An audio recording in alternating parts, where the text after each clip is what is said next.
हे राम।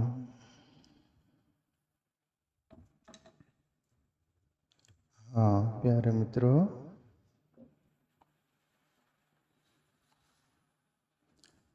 जैसे मेरे से प्रश्न पहले भी बहुत लोग करते रहे, अभी भी कभी कभी करते हैं, तो मुझे ऐसा लगा उस विषय पर मैं आप लोगों से चर्चा करूं। आपके माध्यम से उन सभी को भी ये पता चलेगा, मैसेज जाएगा। मैं उनके सामने तो ऐसे बोलते रहा जो भी, पर आप सभी के लिए भी काम आए। करीब करीब ये दुनिया सोचते रहती है,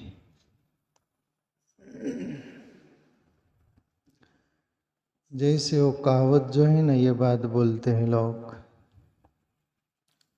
पापी के घर हाथी, धर्मी के घर कुत्ती। करीब करीब प्रचलित है ना काफी। तो मैं जवाब देते रहा, फिर भी आप लोगों को इस पर मैं चर्चा करूं। प्यारे मित्रों, पापी के घर हाथी भी है, उसका जरूर कारण है। धर्मी के घर यदि कुत्तियां भी है तो उसका भी कारण होगा। यहाँ बिना कारण कुछ भी नहीं है, यहाँ कुछ न कुछ बातों का कारण है। बिना कारण कुछ भी जगत की व्यवस्था चलती नहीं। रामायण में जैसे आता है, पूछा गया कि प्रभु श्री राम का अवतार जन्म क्यों हुआ, प्रश्न किया गया। गोस्वामी तुलसीदास बोले, राम जन्म के हेतु आने का हेतु का अर्थ होता है कि बहुत सारी बात भी गिनाकर बोली गई, पर इसको उस अंदाज में बोला गया कि उसका एक कारण नहीं था। राम जन्म के हेतु आने का अनेक हेतु थे, तो यहाँ बिना हेतु का तो कुछ है नहीं। तो अब हम समझे, तथाकथित धार्मिक व्यक्ति भी भगवान को कोसता है,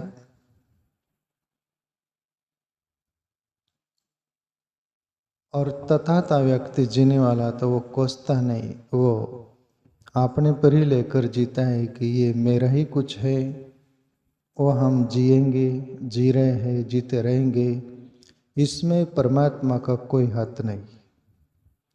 ऐसा एक सज्जन आदमी, सात्विक व्यक्ति, धार्मिक व्यक्ति सोचते हुए जीता है। अभी पापी के घर हाथी क्यों? पापी का जो अभी अपने को पाप करते हुए दिख रहा है, पापाचरण है, पाप जैसी सोच है, सभी कुछ एक्शन दुष्टतापूर्ण है, यानी सज्जनतापूर्ण नहीं है, फिर भी उसके घर सुख संपत्ति, ये धनादि सब कुछ बाह्य जगत के, भौतिक जगत का सब धन है उसके पास, संपन्नता है, और प्रभु की भक्ति कर रहा है, नामस्मरण कर रहा है, आत्मचिंतन कर रहा है, ऐसा तात्विक सात्विक ढंग से जी रहा है। वहां पर कुछ नहीं, फाकम फाक है, जेम तेम है। जो जिसके घर हाथी है, जिसको पापी बोल रहे, उसका सुकृत पुण्य है बहुत सारा प्रारब्ध का, उसका ही पुरुषार्थ कर्म किया हुआ। अभी वो पाप भी कर रहा है ना, उसका पुण्य का पुंज जितना होगा इकट्ठा, वो पाप भी करते रहेगा तो वो पाप भी आड़े नहीं आएंगे उसका। वो पुण्य के जोर से उसको हाथी बोलो कि दुनिया भर का संपदा बोलो, जो भौतिक जगत की है, वो सब कुछ मिलेंगी, उसको मिल रही होंगी, मिलती रहेंगी जब तक उसका पुण्य खत्म न हो जाए।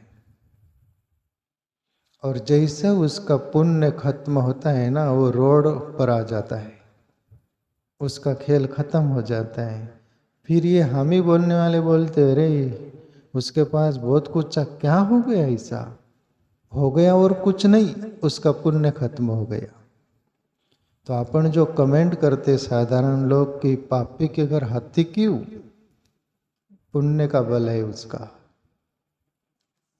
और तुम धर्मवान हो, भक्ति के रास्ते चल रहे हैं, तात्विक सात्विक हो, तुम्हारे घर एक बोली भाषा है कुत्ती, मतलब कुछ नहीं, ठनठन गोपाल कंगालियता है सब कुछ,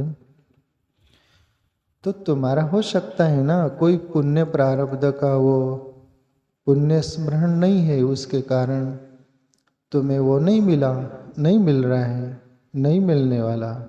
इसका अर्थ तुम अभी भक्ति कर रहे, भजन कर रहे, परमार्थ के रास्ते चल रहे, ईश्वर को पुकार रहे, भज रहे, सब कुछ, तो तुम्हारे घर कुछ नहीं, तुम्हारे जीवन में ऐसा कुछ नहीं करके क्या तुम वो परमात्मा अन्याय कर रहा तुम्हारे साथ। पहली बात तो बोल दी, ये गोस्वामी तुलसीदास भी बोले ना, बार बार जिक्र करते हो चौपाई का, को कावन सुख दुख दे विदाता अनिच कृत कर्म भोगे से बरात। अपने ही कर्मों का फल भोगते, सुख भी और दुख भी, पाप भी और पुण्य भी, इसमें परमात्मा का लेस मात्र हाथ नहीं रहता। तो प्यारे मित्रों, जिस उसका कर्म के अनुसार उसको भोगना ही पड़ता है। हम पुण्य किए उसका भी फल तुम्हें मिलेगा, उसमें कोई भी आड़े नहीं आ सकता। फिर तुमने भला किया तो, बुरा किया तो, भले का फल भला होगा, बुरे का फल बुरा होगा। उसको टाइम देर आबेर लगती, वो कर्म जैसे फल पकाते ना अपन, उस अंदाज में कर्म भी पकता है। कर्म पक गया फिर जवाब देता है, फिर अपन समय को दोष देते हैं कि समय खराब आ गया, नहीं, तुम्हारा कर्म खराब हो गया। कर्म का कभी भी लेखा जोखा अज्ञात रहता है, दिखता नहीं प्यारे मित्रों। ईश्वरी एक शेर अपन ने वो मेरे अंदर से ही निकला था, जैसे सोचा मैंने कुछ और था, सोचा आपने भी कुछ और था, सोचा मैंने कुछ और था, सोचा अपने भी कुछ और था, कर्म का लेखा जोखा अज्ञात था। कर्म का लेखा जोखा अज्ञात था, न तुझे मालूम था न मुझे मालूम था। वो कर्म की गठरी जो बंधी हुई रहती ना, वो पड़ी रहती है, और जब वो पूरा होता है तब वो लेखा जोखा सामने आ जाता है। हमने जो सोचा था और सामने वालों ने जो सोचा था वो वाक से रह जाते और बोलते ही कह रहे हमने सोचा कुछ और था, उन्होंने भी सोचा होता, पर वो कर्म का लेखा जोखा। तो प्यारे मित्रों, भला हो कि बुरा हो, वो हमें ही फसल काटनी है, वो मिलना है, उसमें परमात्मा का लेस मात्र कभी हाथ नहीं, न दुनिया का, न प्रकृति का, न और किसी का, बस तुम्हारे अपने कर्म का फल। ये कर्म का फल कैसे मिलता है, इस पर मैं एक छोटी सी दृष्टांत भरी कहानी बोलना चाहूँ जो आपके समझ में आएगा। मैं कोई और बुक में स्वामी राम सुखदास जी को पढ़ा था, वो भी बोले थे कि मैं भी कहीं और से सुना था, बोले ये, वो भी कहीं और से सुने थे, फिर वो बोले थे मैं बुक में पढ़ा, तो वो आपके सामने मैं रख रहा हूँ। जिसकी भी बातें हो ईमानदारी से वो सामने रख दो, तुम्हारा अपना कुछ जाता नहीं उसमें, है ना। कृतज्ञता से भरे हुए होना चाहिए जीवन, कृतज्ञता से नहीं। काफी लोग होते किसी और का मटेरियल रहते, खुद का लेबल लगा देती है मेरा है, पर इफेक्ट गिरता है कि नहीं उसका, कि उधार है किसका। और तुम बोल दो ना, तुमको अच्छा लगा ना, वो सामने वाले का नहीं रहेगा, वो तुम्हारा ही रह गया। तुमको दिल को नहीं छूता तो वो तुम्हारा होता है क्या? तो इस संदर्भ में हमको काम आ सके बड़ी प्यारी बात, हमारा कर्म का लेखा जोखा कभी भी मिटता नहीं। प्यारे मित्रों, एक नगर में एक व्यक्ति रहा करता था और उसके पड़ोस में एक सुनार था। और जो सोने का दागिने गहने जो बोलते हैं ना आप लोग, वो बनाता है और बेचता है। तो उसके पास सोना आता था यहाँ वहाँ से जैसे, और वो अनेक प्रकार के चेन बनाता, रिंग बनाता, वो जो गहने होते वो सब बनाता और बिकता। बहुत उसके पास खजाना हो गया, धन हो गया, सोना बहुत हो गया, सब कुछ। पड़ोसी देखता था और वहाँ पर सिपाही जो सिक्योरिटी वाले जो लोग थे, उनको भी ये पता चल गया था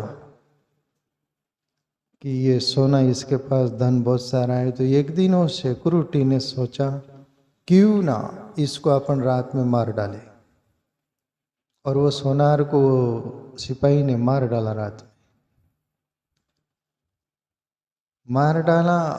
और वो संदूक था सोने से भरा हुआ, माल खजाने से सब कुछ उठा के रात में निकल रहा था। तो पड़ोसी जो था वो देखता था, और पड़ोसी उसको रोका सिपाही को, ये क्यों ले जा रहे संदूक, पेटी, बॉक्स। तो सिपाही बोलता है कि अरे चुप, ज़्यादा चिल्लाओ मत, थोड़ा सोना तुम भी ले लेना, थोड़ा धन तुम भी ले लेना, बोलो मत, चिल्लाओ मत।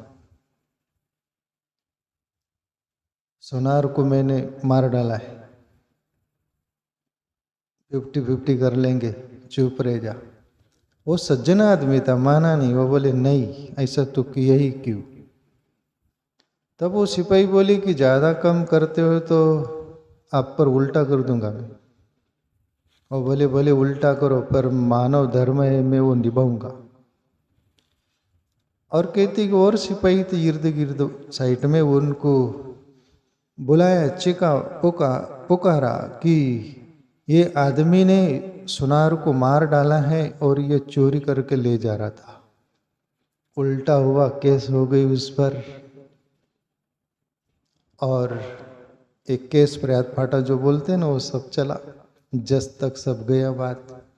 जज के सामने कटघरे में खड़े कर दिया गया ये जो पड़ोसी रहता था उसको। और वो सिपाही लोग बिल्कुल मिली भगत थी, वो निर्दोष हो गए। दुनिया में ऐसा होता है, फंसाने वाले जब खुद पर आ जाती तुम्हारे पर ला देते हैं और तुमको फंसाने को करते हैं। पर सत्य सत्य ही है।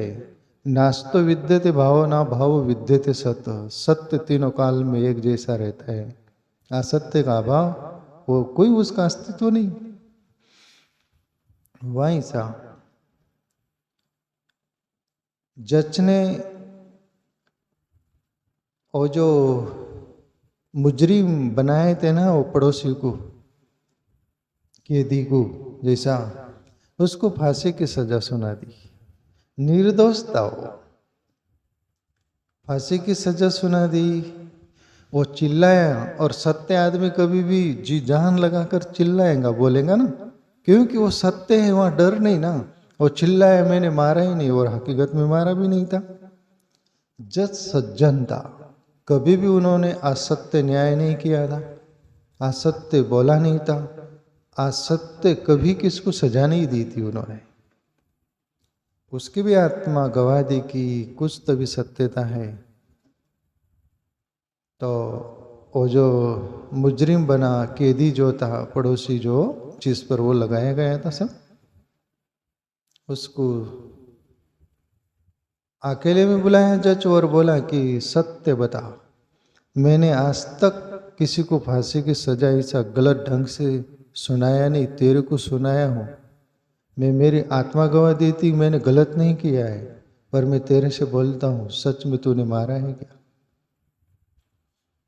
और बोले बिल्कुल मारा नहीं। और एक पूछता हूँ, कभी किसी को मारा है क्या तू? जब असत्य बात होती है ना, तो तुम वहां पर थिरक जाते हो, कब जाते हो, कब जाते कि नहीं? सत्य रहे तो बेझिझक रहते हो। असत्य कभी भी सोचता है बहुत सारा, सत्य नहीं सोचता, जो का तो टोन रहती है। ओ मुजरिम जो था ना, वो बोला पड़ोसी जो था, बोले जरूर। मेरी पत्नी के पास एक व्यक्ति आता था, मेरी पत्नी से बोला, उस व्यक्ति से बोला कि तुम ऐसा आना जाना ये सब मुझे ठीक नहीं लगता। वो दोनों को अलग अलग करके बोला, माने नहीं। और एक दिन मेरी पत्नी के पास उस व्यक्ति को मैंने देख लिया, मेरे घर में बैठते जो भी, तो मैं रोष में उस आदमी को मार डाला, यानी मर्डर कर डाला। और पड़ोस में नदी थी, उसमें जाकर फेंक दिया। कोई देखा नहीं था, बोले आज तक, ये जरूर मैंने मारा है। तब जज बोला, जब तू मारा था, जब कोई देखा नहीं, कुछ नहीं, अभी वो समय आया और वो पक गया, उसकी सजा भी तुझे फांसी होगी और वो सिपाही को भी फांसी होगी, दोनों को अलग अलग फांसी होगी। तो ये बात बोलने के लिए प्यारे मित्रों इतना ही जो आपको समझ में आए कि कर्म कभी भी छोड़ता नहीं, फिर पुण्य हो कि पाप हो।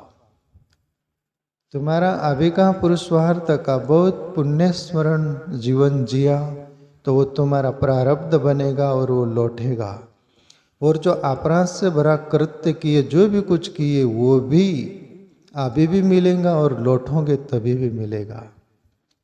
तो ये जो बातें बोलते हैं ना लोग, सभी से मैं बोलूं कि पापी के घर हाथी और धर्मी के घर कुत्ती ऐसे ही नहीं हो जाता, वो कुछ न कुछ कारण रहता।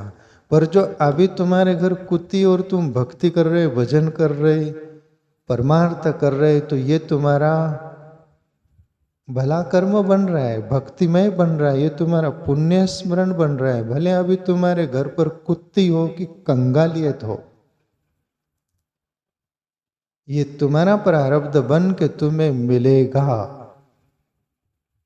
और जो हाथी वाला है ना, वो पुण्य के बल से सब कुछ ऐश्वर्य सुख सब कुछ भोग रहा है और मनमानी करके पाप कर रहा है, इसका वो पाप का फल भी बन रहा है, उसको मिलेगा। तो आप आश्वस्त रहिएगा, कभी भी परमात्मा को दोष मत दीजिएगा और ये बात बोलना छोड़ दीजिएगा कि पापी के घर हाथी, धर्मी के घर कुत्ती। एक झोली में फूल भरे हैं, एक झोली में कांटे रे, कुछ कारण होगा। बांटने वाले बांटे रहे, कुछ कारण होगा। एक झोली में फूल है और एक झोली में यदि कांटे हैं ना, उसका जरूर कारण होगा। तो किसी को भी दोष ना दे, ठीक है।